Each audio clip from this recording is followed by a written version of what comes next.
direct from the University of Kentucky. The Russell Meerdink Company presents Rooney's Video Guide to Lameness, the Hind Leg and Back, with Dr. James Rooney. Today we're going to begin talking about the functional anatomy of the horse, and particularly functional anatomy in relationship to certain types of lameness which occur in horses. This is one of two videos. Today we'll be doing primarily the vertebral column, the back, and the rear leg. And in our second session, we will be working primarily with the foreleg. As we get underway, understand that we cannot possibly cover everything that should be covered in the time that we have available to us. But we will do the best we can to give you a good general idea of how the horse locomotor system works and some of the things that go wrong with that locomotor system as man works with the horses. Today we're going to start talking about the functional anatomy of the horse. In particular, emphasis in that discussion on those things which go wrong with different parts of this locomotor system as man uses the horse for racing, jumping, just simple riding. Actually, the horse probably left to himself in the wild would have very, very few examples of lameness, maybe severe things like fractures as a result of a fight. But many of the lesions, many of the lamenesses which we see in horses are directly result of and directly related to the work which we put the horse to. And we will discuss some of that as we go along. Now, to begin with, we have a horse here, and we also have a skeleton. The skeleton, his name is Spencerian. The horse's name is Dunny, just so you'll be able to identify the players. We'll start by going a general overview of the skeleton of the horse, even though today we're going to talk primarily about the back and the rear leg, saving the foreleg for a separate video, a companion video. We will go over all the bones today in a general way. We started as a reasonable thing to do to start with the head of the horse, not particularly concerned with the locomotor function, but a very interesting example of the evolution of the horse.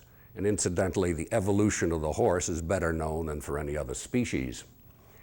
The horse, as it evolved from a browsing to a grazing animal, gradually developed longer and longer teeth in order to deal with the abrasive silica which is present in all grasses.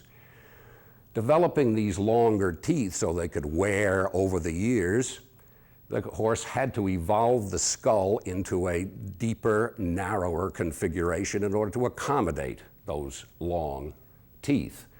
Thus, we have this characteristic shape that the horse's skull has evolved into as a result of the evolution of the teeth, in turn a result of the change of the feeding habits from browsing to grazing. Now we go on back from that to the neck region, or the cervical portion of the vertebral column, which we see right here. You'll notice it has kind of an S curve, and that is the normal curve or the normal shape position of the neck vertebra when the horse is just standing in a resting position. The horse, because he is a large, or it is a large animal whose survival strategy in the wild was to stand up a lot and be aware of its surroundings, aware of predators arriving, has to have evolved certain energy-saving mechanisms, energy-saving devices, so it could stand for a long time without excessive use of energy. One of those evolutions has been to put a cord here from the withers, these tall spines of the withers, up here to the back of the skull, an elastic cord which is called the ligamentum nuchae. It's a result of that ligamentum nuchae being there. The horse can just stand with its head hanging using no muscular effort whatsoever. And we'll notice that when we look at the horse, how she is standing, and she's just resting her head on her ligamentum nuchae, this big elastic band. We go on back now to the thoracolumbar vertebral column. The the thoracic portion, which is associated with the lungs, with the chest cavity, and the 18 ribs, which the horse has more ribs than the usual mammalian number of 13. The horse has the thoracic vertebra where the ribs are attached on, and these very high dorsal spines which form the withers. Go on back now to the lumbar portion. These vertebrae right here, 6 lumbar vertebrae here, 5 in the Arabs, but 6 in most horses. So there are 18 thoracic vertebrae. Most modern horses have 6 lumbar vertebrae, with the exception of the Arab horse, which characteristically has 5 lumbar vertebrae, and probably most horses before the Arab, back into the fossil realm of horsedom, also had 5 lumbar vertebrae. We occasionally see an animal, a thoroughbred or a standardbred horse, some other breed perhaps, that has only 5 lumbar vertebrae. It's kind of a throwback or an atavism back to older times. Then we conclude the vertebral column with the sacrum, this part here, which at one time was a series of separate vertebrae, but is now all fused together into one. And then finally for the back, of course, the coccygeal vertebra, which is the bony skeleton of the tail. Now, we'll go on down the hind leg. Here's the pelvis. Here, different portions of the pelvis, which we'll note on the live horse as well. This part here is called the tuber sacrale. In a thin horse, it sticks up and you can see it quite readily. In a heavier horse, you won't be able to see it so readily. This is the tuber cocci, or the point of the hip. It's the same as the point of my hip here. The wing of the ilium coming back to the shaft of the ilium, and then to the ischium back here. The hip joint here, where the femur, this large bone here, articulates or joins with the pelvis. The hip joint, I'll mention just now, is very rarely the site of any problems whatsoever in horses. All of these bones, incidentally, are exactly the same bones, essentially, as we find in any mammal, including me. My femur is right here, and the horse's femur is right there. We come down, my femur comes down to form an articulation with my tibia, the next bone down, at my knee. In the horse, that knee is called a stifle.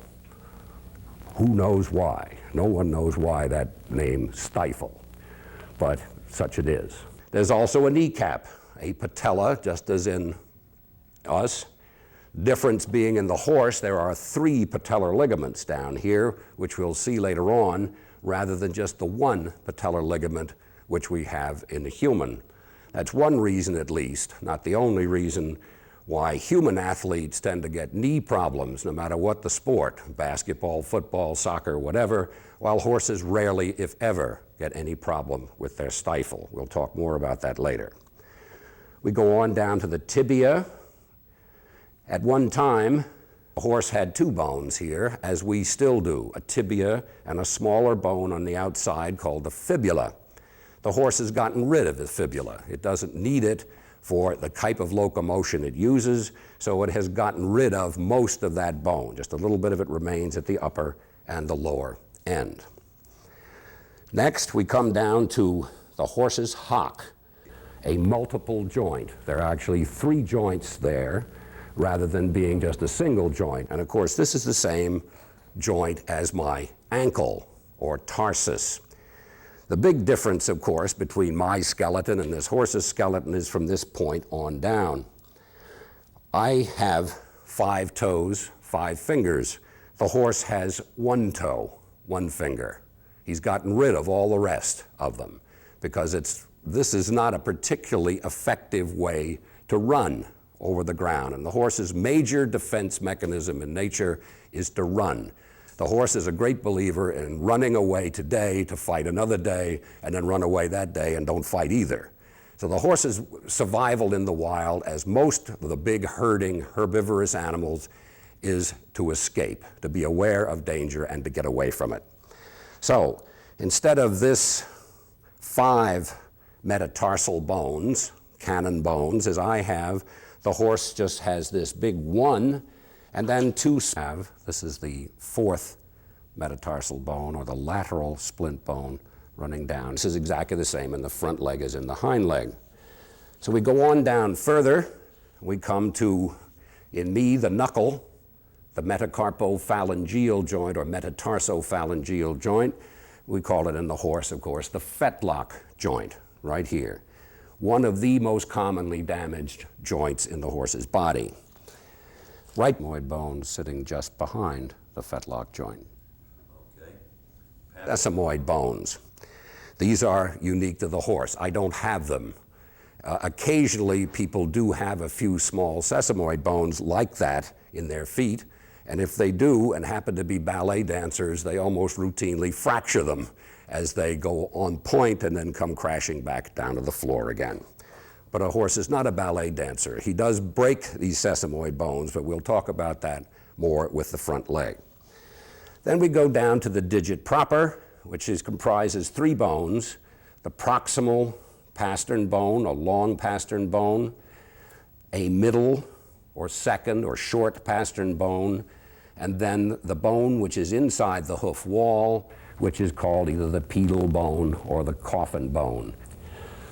All right, now we'll move over to Dunny and recreate the skeleton on her, see where it fits into her. All right, Dunny. You see the deep, as you all know anyway, but you see this deep, rather narrow head to accommodate, in her case, probably fairly worn teeth, because Dunny is about my age, I think.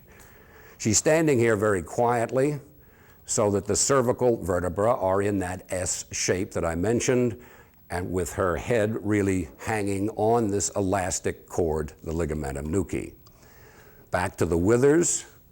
Here, remember, their withers are composed of the upper part of the scapula, that cartilage part of the scapula, plus these tall dorsal spines of those thoracic vertebrae. And we come on back to her last rib. She's heavily fleshed, so it's a little hard to find, but it's in there somewhere, right about in here. So we end the thoracic portion of the vertebral column and come to the lumbar region right in here, or the loin region. The loin region ends, the lumbar region ends, articulating with the sacrum at what's called the lumbosacral joint, quite reasonably. And then the sacrum goes on back here, of course, to the tail with the coccygeal vertebra. Her pelvis, we can only see a little bit of. The tuber sacrale is right in here. I can actually feel it with my fingers, but you will not be able to see it because she is well muscled over here. The wing of the ilium comes over, and here's the tuber cocci out here. Then it goes sloping back this way to this kind of protuberance back here, which is her ischium, what I would sit on. She doesn't sit on it, but that's what I would sit on. Right about in the middle of that, right about in this general area, is the hip joint. Because she is heavily muscled, I can't feel it too well.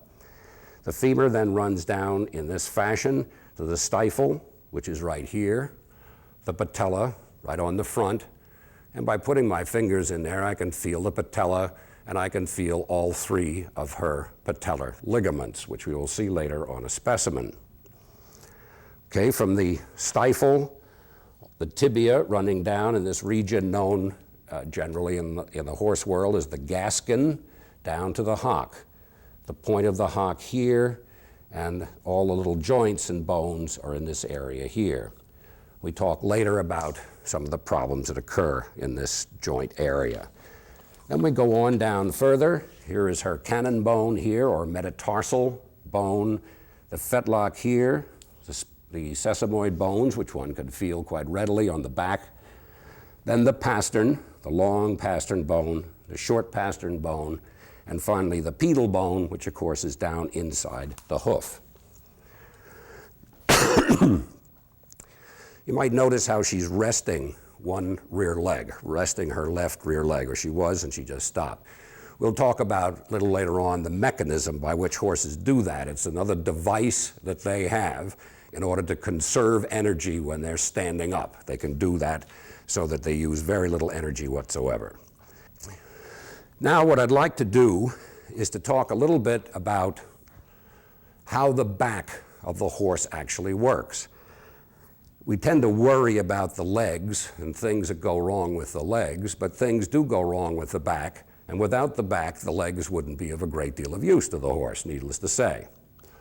So I want to show you in a very general way how the back of the horse operates so you can understand some of the problems which occur there. Now we'll return to the skeleton, and I'll go out for a moment, and I've come right back with my little props. The major problem that the horse has, the major problem that all terrestrial animals have, the major work that they do throughout their lives is resisting gravity, resisting the acceleration of gravity which tends to drive us down into the earth. In the case of the horse, this would be manifest in the back by a bowing down of the back into a sway back type configuration, such as you see in some older horses and occasionally as a congenital problem in very young horses. So the horse's problem, then, if we could say, call it a problem of resisting gravity, is first of all to keep the back from simply bowing down until it eventually came to the ground. In order to do that, the horse has basically two sets of muscles on the back. One, which is called the longissimus dorsi muscle, which I'll represent with this bungee cord, the only use I would ever have for a bungee cord, which runs generally from the sacrum forward to attach along all these vertebrae. A second muscle is called the spinalis dorsi muscle, which comes from the withers area, these big dorsal spines, and runs in the other direction. So we have two sets of muscles then going in mirror image directions. Now, if our problem is that the horse's back is going to bow down, how do the muscles lying in this kind of position resist that bowing down? In order to explain that, I'm going to move to the blackboard or the whiteboard and just show you a little something. We'll just take the back as a straight line like that, just keep it simple. The tendency of gravity is to bow it down into that kind of a position. So obviously we need some kind of force being directed upward in order to cancel out that downward movement caused by gravity. But what we have is a longissimus dorsi muscle here and a spinalis dorsi muscle like that. Now, how do they lift it up? Well, when these muscles contract, move in that direction, we can consider, for mechanical purposes, that the same motion would be accomplished by two other forces directed like so. This is an example of vector analysis, a very simple, and I won't plague you with vector analysis, but we have a muscle pulling like so, and the effect of that muscle pulling at an angle like that is the same as if we had two forces, one going straight up and one going that way. So, because we can consider that muscle pull, of each muscle pull, to be pulling straight up in part, that tends to counteract the tendency of gravity to pull it down. At the same time, we have this force which is running parallel to the horse's back, vertebral column. And this is a most interesting phenomenon because that pulling parallel tends to jam one vertebra against another, making the backbone more rigid or stiffer. The horse needs some flexibility in the back in order to get up and to lie down, to breed mares, for mares to have foals. There must be some flexibility in that thoracolumbar spine. And when a horse is walking slowly along, if you walk along behind it a little bit higher than the horse, or get on the horse bareback, maybe you bareback too, both of you bareback, and walk the horse along, and you will feel the back moving in a sinuous fashion underneath you, or you can see it doing that. As you go faster and faster, that sinuous movement becomes less and less until eventually, at a very fast trot or up to the gallop, the back is hardly moving from side to side at all. It becomes stiffer as the animal moves more rapidly. This is not true of just the horse, it's true of all mammals, including me. Because as I go faster, in order to go faster, I must generate more force against the ground with my leg. So the horse must do. In doing that, generating more force, it will tend to bend the back. That is, I push with my leg and my back tends to bend that way and then that way. As more and more force is being generated, if the back did not stiffen up, we would just have the horse essentially just going like a snake virtually in one place. So it must stiffen up as the horse goes faster and faster. Okay, with that information about how this back becomes stiffer, how it is working, let's consider some of the things that go wrong with the back. We shall not be talking about neurological disease, that is, problems of the brain, spinal cord, or nerves. That's another topic altogether. Talking about problems of bones and joints, primarily, within the backbone. We have three conditions that are clearly recognized.